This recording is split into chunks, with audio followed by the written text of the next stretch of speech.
আজকালকার দিনে না একটা স্মার্ট ওয়াচ ছাড়া স্ট্যাটাস্টিক মেনটেন করা যায় না। আর আমরা তো মধ্যবিত্ত মানুষ, আমাদের কারোর অ্যাপেলের স্মার্ট ওয়াচ কেনার সামর্থ্য থাকে না। আর অ্যাপেলের স্মার্ট ওয়াচ কেনা মানেই অ্যাপেলের ফোন ইউজ করতে হবে বস। তো সেক্ষেত্রে আমাদের কম দামে কাজ চালিয়ে নেওয়াটাই বেটার। তো আজকে আমরা এনেছি বোটের তরফ থেকে বোট ওয়েব কল। প্রথমে দামটা বলে দিই, তাহলে একটু আপনাদের বোঝাতে সুবিধা হবে। এটার দাম মাত্র 1999 রুপি। আর এটার প্রধান ফিচার, এটা থেকে আপনারা কল করতে পারবেন। আর কলটা কিভাবে করবেন, আদৌ কলের ফিচার্সটা কোনো রকম কাজের কিনা একটা স্মার্ট ওয়াচের ক্ষেত্রে, সমস্তটা বলবো। তাহলে ঘড়িটা এবার একটু হাতে পরেই নিই। ঘড়িটা অলরেডি হাতে পড়া রয়েছে, কারণ 2-1 দিন ধরে আমি এই ঘড়িটা ইউজ করছি। তাহলে চলুন আজকে রিভিউ পর্ব শুরু করি। আর কোথাও গিয়ে যদি ভালো লেগে থাকে, না ঘড়িটাকে না ভালো লাগলেও হবে, আমাদেরকে ভালো লেগে থাকলেই একটা লাইক করে শুরু করবেন, কারণ এই ধরনের প্রোডাক্টের রিভিউ আমরা সবার আগে নিয়ে আসি। এই হচ্ছে ওয়েব কল স্মার্ট ওয়াচের বাক্সটা। আর বোটের নাম আপনারা সকলেই জানেন। বাক্সটা খুলে দেখিয়ে দিই। প্রথমে বলে দিই, বাক্সের পেছনে বেশ কিছু হাইলাইটিং পয়েন্ট রয়েছে, যেগুলো আপনার না পড়লেও চলবে, আমরা আছি বলে দেওয়ার জন্য। বাক্সটা খোলার সঙ্গে সঙ্গে উপরের দিকে আপনি স্মার্ট ওয়াচটা পেয়ে যাবেন। স্মার্ট ওয়াচের সঙ্গে স্ট্র্যাপটা কিন্তু লাগানো রয়েছে। এর নিচের দিকে বেশ কিছু ইউজার ম্যানুয়াল রয়েছে, একটা ম্যাগনেটিক চার্জিং কেবল রয়েছে। ম্যাগনেটিক চার্জিং কেবলের যে ম্যাগনেটটা, সেটাও কিন্তু বেশ শক্তপোক্ত মনে হলো। যাই হোক, একটা ঘড়ি হাতে দেওয়ার সঙ্গে সঙ্গেই আমাদের প্রথম মাথায় আসে ঘড়িটা কতটা কমফোর্টেবল। ঘড়িটা আমাদের কোনো অস্বস্তি দিচ্ছে না তো? প্রথমেই বলি, এই ঘড়ির যে বিল্ড কোয়ালিটি সেটা অসাধারণ। দাম অনুযায়ী এইখানে কিন্তু মেটালের ফ্রেম দেওয়া হয়েছে, তবে ব্যাক প্যানেলটা পলিকার্বনেট, কারণ সেখানে বেশ কিছু সেন্সার রয়েছে, হার্ট রেট সেন্সার রয়েছে। এছাড়াও উপরের দিকে যে ডিসপ্লেটা দেওয়া হয়েছে সেটা 2.5D একটা কার্ভ গ্লাস দেওয়া রয়েছে। এছাড়াও এখানে 1.69 ইঞ্চির একটা HD+ ডিসপ্লে রয়েছে, 550 নিটসের পিক ব্রাইটনেস রয়েছে এবং 70% RGB কালার গ্যামেটের সাপোর্ট রয়েছে। এর জন্য কিন্তু ডাইরেক্ট সানলাইটেও তেমন ভিজিবিলিটির কোনো রকম অসুবিধা আমরা লক্ষ্য করিনি। তবে এর ডিসপ্লে নিচের দিকে যে চিনটা রয়েছে সেটা আরেকটু ন্যারো হলে বেটার হতো। ঘড়িটার ওয়েট মাত্র 45 গ্রাম, যার ফলে খুবই কমফোর্টেবল ফিল হচ্ছে। এছাড়াও এর যে স্ট্র্যাপ কোয়ালিটি রয়েছে সেটাও কিন্তু কোনো রকম অস্বস্তি দিচ্ছে না, খুবই কমফোর্টেবল স্ট্র্যাপ ইউনিট।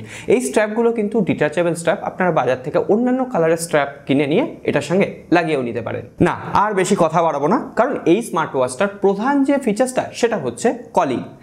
এই কলিংটা করার জন্য আপনার স্মার্টফোনের সঙ্গে এই স্মার্ট ওয়াচটাকে কিন্তু বোট যে অ্যাপ্লিকেশনটা রয়েছে সেটার সাথে কানেক্ট করে নিতে হবে। অ্যাপ্লিকেশনটা আপনারা QR কোড স্ক্যান করে ডাউনলোড করে নিতে পারেন। প্লে স্টোর এবং অ্যাপ স্টোর দুটো ক্ষেত্রেই কিন্তু অ্যাভেলেবেল। এবং এখানে আপনি নিচের দিকে কিন্তু কলিংয়ের জন্য আলাদা অপশান পেয়ে যাবেন। আপনার ফোন থেকেই যে কল করতে হবে এমন না, আপনি এই স্মার্ট ওয়াচ থেকেও কল করতে পারেন, কিন্তু আপনার স্মার্ট ওয়াচটা স্মার্টফোনের সঙ্গে ব্লুটুথ দ্বারা কানেক্টেড থাকতে হবে, তবেই কিন্তু আপনি স্মার্ট ওয়াচটা থেকে কল করতে পারবেন। এছাড়াও অ্যাপ্লিকেশানে কিন্তু আপনি 10টা নাম্বার সিনক্রোনাইজ করে রাখতে পারবেন, যেগুলোকে আপনি ফোন থেকে অ্যাক্সেস করতে পারবেন। আর কল কোয়ালিটি মোটামুটি, যদি আপনারা একদম ফাঁকা জায়গায় থাকেন, ভালোভাবেই কাজ করছে। নয়েজি এলাকায় কিছুটা কিন্তু আপনার কল কেটে যাওয়ার মতো সমস্যা রয়েছে, আর সেটা এই ধরনের বাজেট স্মার্ট ওয়াচের ক্ষেত্রে একদমই স্বাভাবিক। আর একটা কারণে কিন্তু আমরা স্মার্ট ওয়াচ ইউজ করি, সেটা হচ্ছে ডেইলি হেলথ অ্যাক্টিভিটি ট্র্যাকিংয়ের জন্য। কিন্তু আমরা বাঙালি, আমরা খেয়ে দিয়ে বড় হই বস, ভুঁড়ি বাড়াতে ভালোবাসি, তো আমরা অত ডেইলি অ্যাক্টিভিটি ট্র্যাক করি না। তাও বলে দিই, এখানে আপনি SpO2 সেন্সার পাবেন, যেটা আজকের দিনে খুবই কিন্তু দরকার হয়ে পড়েছে। তবু আরেকবার বলে দিই, সবসময় একদম সিরিয়াসলি হেলথ ট্র্যাকিংয়ের জন্য কিন্তু আপনারা মেডিকেল ইকুইপমেন্টের ওপর ভরসা রাখবেন, তো সেক্ষেত্রে কোনো রকম স্মার্ট ওয়াচের ওপর নয়। তবে এখানে একটা জিনিস আমার ভালো লাগলো, এই যে স্মার্ট ওয়াচটা শুধুমাত্র বডির সাথে কানেক্টেড থাকলে এর SpO2 এবং হার্ট রেট মনিটর করে, রাফ সার্ফেসে রাখলে কিন্তু এটা কোনো রকম স্কোর দেখায় না, তো সেক্ষেত্রে একটু হলেও রিলায়েবল। এছাড়াও এখানে breathing analysis, multiple sports mode available দেওয়া রয়েছে, যেখানে সাইক্লিং, ব্যাডমিন্টন, সুইমিং এই সমস্ত কিছু দেওয়া হচ্ছে, সেক্ষেত্রে কোনো রকম কার্পণ্য করা হয়নি। এছাড়াও এটা IP68 রেটিং, অর্থাৎ আপনি জলে ভিজুন বা সাঁতার কাটুন, সেক্ষেত্রেও কোনো রকম অসুবিধা হবে না। তবে স্মার্ট ওয়াচের ক্ষেত্রে আরও একটা জিনিস দেখে নিতে হয়, একটা স্মার্ট ওয়াচে কতগুলো ওয়াচ ফেস অ্যাভেলেবেল রয়েছে, কারণ একটা ওয়াচ ফেসই পারে আপনার স্মার্ট ওয়াচকে প্রত্যেক দিন নতুন বানিয়ে দিতে। তো এখানে ক্লাউডে 150টা ওয়াচ ফেস রয়েছে। এছাড়াও আপনার স্মার্ট ওয়াচ থেকে 5-6টা ওয়াচ ফেস পেয়ে যাবেন। কিন্তু এর যে ক্লাউড বেস ওয়াচ ফেসগুলো রয়েছে, সেগুলো যখন আপনি চেঞ্জ করতে যাবেন, নর্মালের থেকে একটু বেশি টাইম নিচ্ছে। আর ওয়াচ ফেসগুলো আমার এভারেজ লেগেছে, তবে আপনি আপনার নিজের ছবি কিন্তু ওয়াচ ফেসে রাখতে পারবেন, এটা একটা সুবিধাজনক কথা। এছাড়াও এখানে বিভিন্ন ধরনের নোটিফিকেশন আপনি অ্যাক্সেস করতে পারবেন, কল নোটিফিকেশন। এছাড়াও কল তো অ্যাকসেপ্ট করতে পারবেনই, তবে একটা জিনিস মাথায় রাখবেন, এই যে স্মার্ট ওয়াচটা, এটা কিন্তু কোনো রকম সিম সাপোর্ট করে না। আপনার ফোনের কলেরটা যেটা হচ্ছে সেটা এর মাধ্যমে হচ্ছে, অর্থাৎ এখান থেকে আপনি কল করলে আপনার ফোনের ডায়ালার প্যাডে কিন্তু এই কলটা দেখাবে।